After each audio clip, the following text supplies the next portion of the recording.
Hello. Happy Friday. Welcome.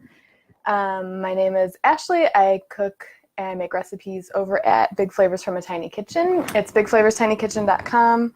I'm on social media at Big Flavors. On Twitter is at Big Flavors Blog. And today I'm going to show you how to make a sandwich that I call a tablet sandwich. So it's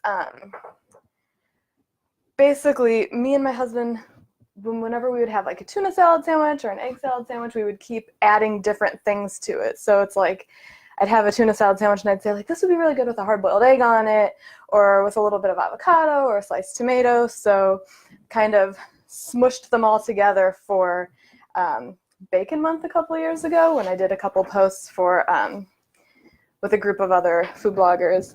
Hi, Jennifer. So I kind of made this mashup. So it stands for tuna, avocado, bacon, lettuce, egg, tomato. It sounds insane and over the top. It kind of is. It's not complicated to make, and you could make like just the tuna salad. I'd done that recently for lunch. If you follow me on Instagram, you may have seen that. I had a couple of people interested in that recipe. So you could make just the tuna salad, or, you know, whichever part of it you like, add or subtract toppings that you like. And if you can't find ripe avocados, you could use store-bought guacamole. And you might want to subtract the tomatoes maybe if you do that, if your guacamole has tomatoes in it.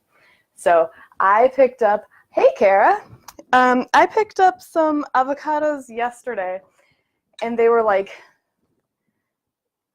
almost ripe. So I popped them in a bowl. I didn't have a paper bag to cover it, but with some bananas because, and these aren't super ripe bananas, but ripe bananas kind of, they let off, I put the name of it on my Instagram. They let off a gas that helps ripen things like avocados. So like if you've ever taken a peach and putting it in a bag to ripen it to speed it up, it helps a little bit. So these aren't still super ripe, but they're pretty good. I think I'm going to use this one today. But like I said, if you can't find it, just go ahead and use guacamole if you like, or you could leave it off altogether. But my other tip that I wanted to show you, my pan is still hot, but I went ahead and cooked the bacon already. This is ideal, like if you have leftover bacon. Oh, it's not so hot. So I've been using these quarter sheet pans a lot lately. And if you line them with foil, the foil fits in one piece instead of like a half sheet pan. You have to do two pieces, and then the bacon juice, grease kind of drips underneath, and it's kind of messy to clean up. But with this, they bake totally flat. They get nice and crispy, and it's easy to clean up. So that's how I did it. I usually put it in the oven, lined and on a rack, and then I set the oven to 400 degrees, and it should take maybe 15 to 20 minutes. And then once they start getting close to done, you might need to keep an eye on them because they can go really done really fast. But anyway, so this is a really easy recipe. I'm going to go ahead and start. It calls for 2 cans of tuna. Oh, and I did put the link to the recipe in the description here if you want to make it. Let's see. And like I said, this is a really solid tuna salad recipe by itself also. So I just peel the lid off, the top of the can off, and just squeeze it a little bit to get the extra oil or water out. My recipe says oil-packed tuna. I'm using water-packed today. It really doesn't matter. It's whatever you have that you like. And then just kind of break up any large chunks once it's in the bowl.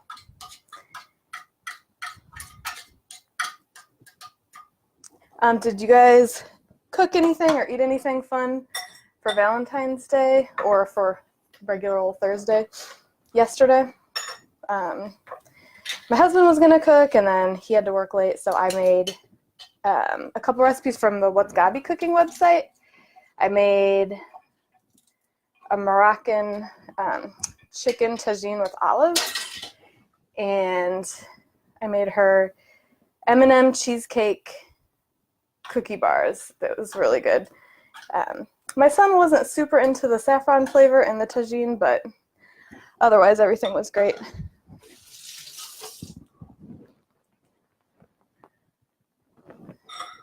So you can see there's some bigger chunks, so I'm just kind of like smushing them up and breaking them up a little bit with the fork.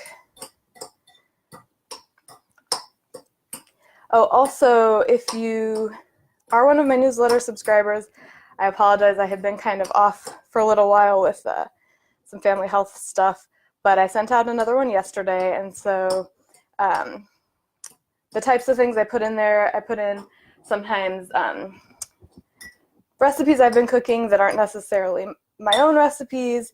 I answer reader questions. I'll do like roundups for like, quick weeknight meals or stuff like that.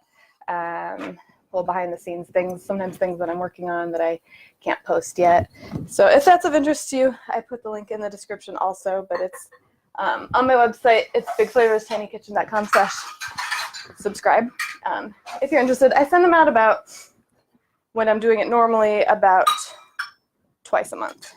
So nothing major because I'm not super into getting a ton of emails. Okay, so I've got 2 cans of tuna, and then I'm going to do a 1/4 cup plus a tablespoon of mayo.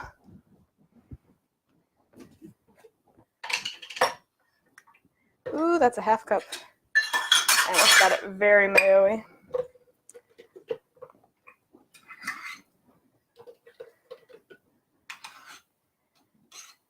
So here's my 1/4 cup. Do another tablespoon. Okay, and then I'm going to add a 1/2 teaspoon of Dijon mustard. You could use yellow mustard if you have it, but I like Dijon in this.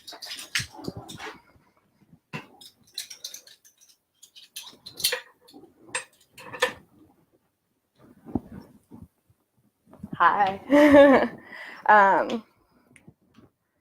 So, sounds like my neighbor's doing construction next door.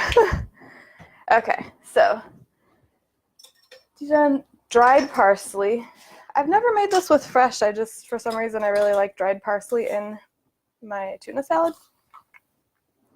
I'm going to go ahead and toast my bread too. I like my bread nice and toasty. When I make like toasted sandwiches, I don't like the very fair light toast. I like having a little bit of crunch with it. So go ahead and toast these. The kind of bread I use is they're like thinner slices, so they usually toast a little faster too. Okay, so we've got parsley. I'm gonna add a teaspoon of dried minced onion. So this is different than onion powder. It's like these little flakes, and they're already toasted. I use these in a lot of things when I don't want to add fresh onion. I put them in these broiler kebabs I've been making lately, and I should do a post on those because they're really good, and people are always asking about them when I am cooking them on Instagram. So I will work on getting a post done for that soon. And they're good. Sometimes I roasted some potatoes and I sprinkled those on there, and I had some whole cloves of garlic, and it was great. So a 1/4 teaspoon of celery seed. A little of this stuff goes a long way, so go easy on it. Got a 1/4 teaspoon of dried minced garlic. Now I'm gonna do garlic powder. I think that may have been a typo. Or I do have dried minced garlic, but it's a little thicker of a texture, and I don't think it works as well in here. 1/2 teaspoon of kosher salt.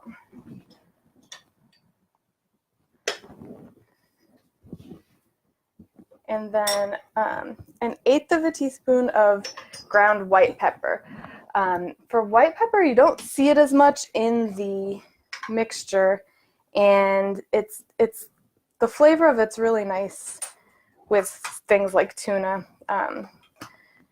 We use whole white peppercorns and grind them at our table. It's a different flavor. It's used in a lot of Asian dishes too. All right, so we've got all the stuff in here. Not that much. I'm gonna mix it together, and then we'll assemble the sandwich. It's super simple recipe. It's, you know, tuna salad is a basic thing that not a ton of people necessarily know how to make flavorful. I know when I was growing up, I didn't eat seafood at all, and I thought things like this were kind of boring. But now I realize they're not, and it's nice to have something quick to make. Like my 7-year-old loves this stuff. So that's it. There's the mix. And then we're going to assemble. So I'm going to take one piece of toast. Let's see if I can get a plate too.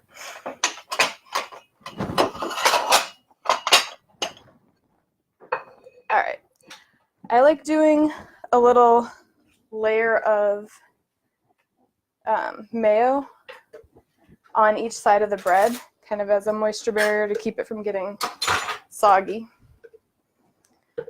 So just a thin layer of mayo on both sides. I think I did similar with the turkey salad with dried cherries that I made last week.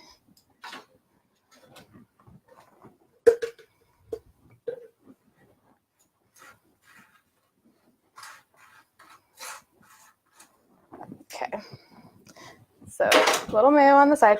And if the tuna salad seems too dry, you can always add more. Then I smash a little avocado onto it, so it's kind of got like an avocado toast vibe, but it's not.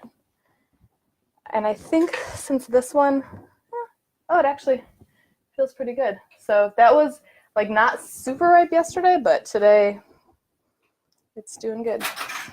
So I'll just use the same fork and kind of squish it up in the peel a little bit.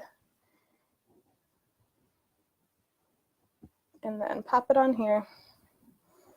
And you can just kind of smush it around with the fork. There's no need to do any of those like fancy little rose patterns or anything with this particular sandwich because it's all going to get covered up. So there's the base, like an avocado toast. Then we're going to add about a quarter. This is enough to make 4 sandwiches. So about a quarter of the tuna salad. My cat is going bonkers on the stairs, but she doesn't, it's not the tuna. She does not like human grade tuna. I don't know. All right, so we got the tuna. I'm gonna add some lettuce.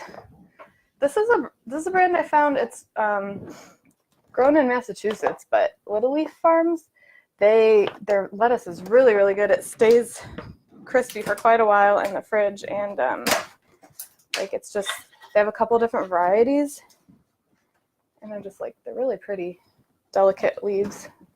So I'm just gonna pop a couple of these on here.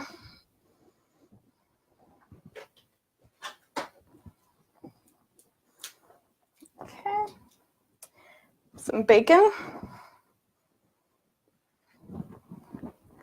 I'm just gonna like tear it in half. I like using the really thick cut bacon when I make things, but use whatever your favorite is. And like I said, if you have bacon left over in the fridge from breakfast, it makes it a lot easier. And then hard-boiled egg that I cooked in my Instant Pot. I did 9 minutes on high pressure, and then a quick release, and then into cold water to finish it off and stop it from cooking further. I know a lot of people do less minutes for my Instant Pot, and my eggs, it usually works to do 9 minutes. So I have this peeled, and I've had a couple people ask about my egg slicer. So this thing is like pretty diesel. It's got thicker blades than the little like kind of harp style looking ones. So I like this one. I put a link in my Amazon shop if that's of interest to you, but it just goes right through. And I'll put about, it's perfectly cooked. I'll put about half of this on here. Actually, I'm going to put the tomato on first, I think. tomatoes. This is really good in the summer when you can get like garden tomatoes. But I find like if you're looking for a consistently ripe tasting tomato in the dead of winter, I like these ones, Campari from Sunset. They're always really have a lot of tomato flavor. I don't know their secret, but they're good. So I'm just using this serrated knife to cut them into some thin slices.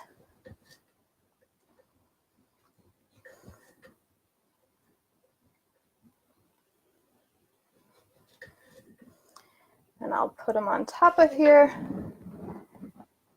So this is like the BLT component. I'm gonna eat that one. Oh, no, I'm not. I'm gonna drop it on the floor. Top it with some eggs. And let's see if I can show you this without having it topple over. There is your epic sandwich. It's got all the good stuff in there. And then I'm gonna pop the lid on it and cut it. Normally I'm a slice it into triangles type of person, but for this sandwich it doesn't really hold together well if you do that. So that tomato wanted to pop right off. So the sandwich has a really nice cross section too. So there you go. That's one of our favorite sandwiches. Seems complicated. It just kind of takes a regular tuna salad sandwich to the next level. So I hope you enjoy it. If you make it, be sure to tag me online at Big Flavors, hashtag Cook Big Flavors. I would love to see it. And I hope you all have a great weekend, and I will see you next Friday.